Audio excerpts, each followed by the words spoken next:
নমস্কার বন্ধুরা, কেমন আছেন সবাই? আশা করি ভালো আছেন। আমাদের এসএস ফ্যামিলি কিচেনের তরফ থেকে আপনাদেরকে স্বাগত জানাই।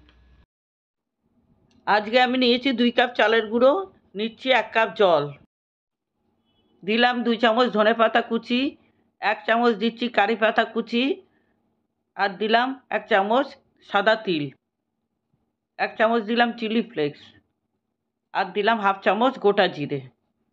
এবার জলটা ফুটে যাওয়ার পর চালটা দিয়ে আমি ভালো করে এবার মিশিয়ে নেব।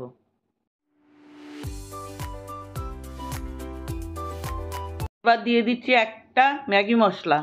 এবার ভালো করে আমি মিশিয়ে নিচ্ছি। এটা একটা ইভিনিং স্ন্যাক্স তৈরি করছি। ভিডিওটাকে স্কিপ না করে একটা লাইক করবেন, কমেন্ট করবেন, আর যারা এখনও আমার চ্যানেলটাকে সাবস্ক্রাইব করেননি তাদের কাছে সাবস্ক্রাইব করার অনুরোধ রইল। এবার মিশিয়ে নেওয়ার পরে একটু নুন দিয়ে দিলাম। আগেই নুনটা দেওয়া উচিত ছিল, দিতে ভুলে গেছি, এখন নুনটা দিয়ে দিলাম। এবার আমি ভালো করে আবার মিশিয়ে নিয়ে ঢেকে রাখবো যতক্ষণ না ঠান্ডা হয়।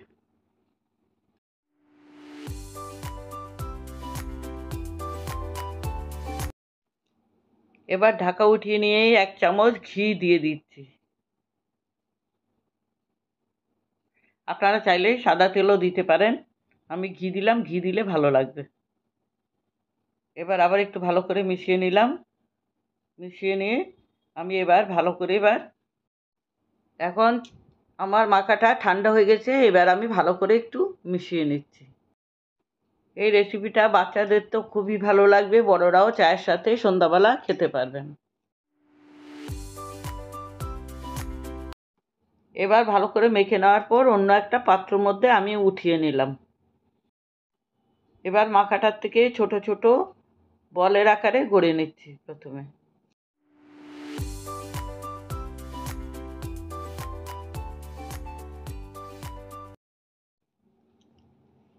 বলটাকে হাতের মধ্যে রেখে একটু চ্যাপ্টা করে শেপ দিয়ে নিচ্ছি।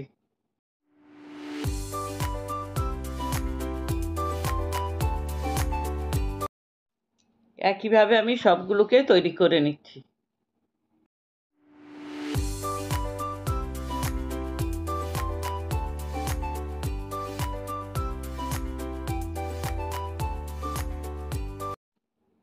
সব কটা আমার তৈরি করা হয়ে গেছে। এবার একটু কাঁটা চামচ দিয়ে একটু ফুটো ফুটো করে নিচ্ছি।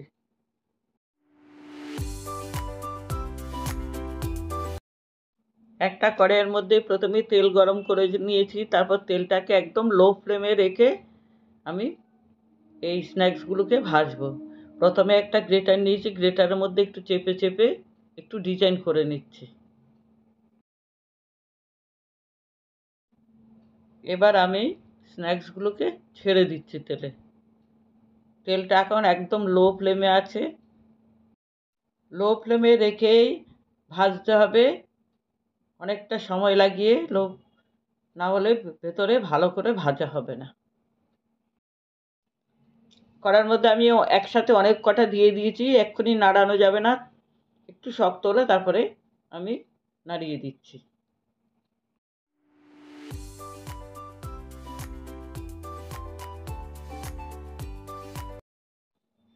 আস্তে আস্তে আমি কয়েকবার উল্টে পাল্টে নিচ্ছি, তাহলে ভালো করে সব দিক ভাজা হয়ে যাবে।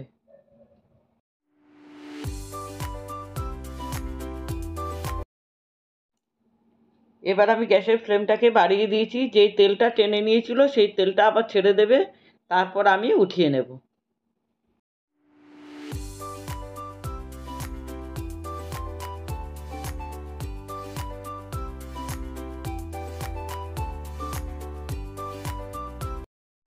এবার তেলটাকে ভালো করে ছেঁকে উঠিয়ে নিচ্ছি। একইভাবে আমি আবার আরেক ব্যাচ ভেজে নিচ্ছি। দেখলেন তো কতটা মুচমুচে হয়েছে।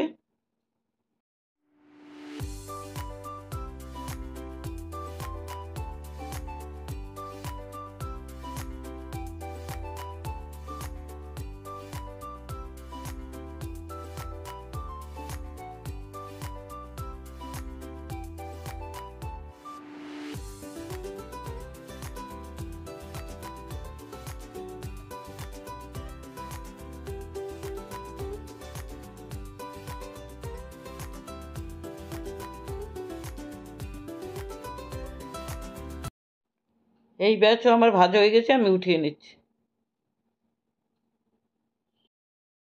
সবকটা স্ন্যাক্স আমার ভাজা হয়ে গেছে, এবার আমি প্লেটের মধ্যে সাজিয়ে নিচ্ছি।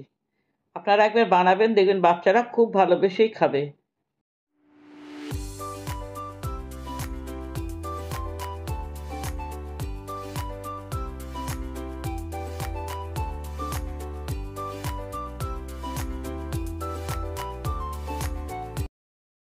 আজ তবে এখানে রাখছি, ফিরে আসবো অন্য কোনো নতুন রেসিপি নিয়ে।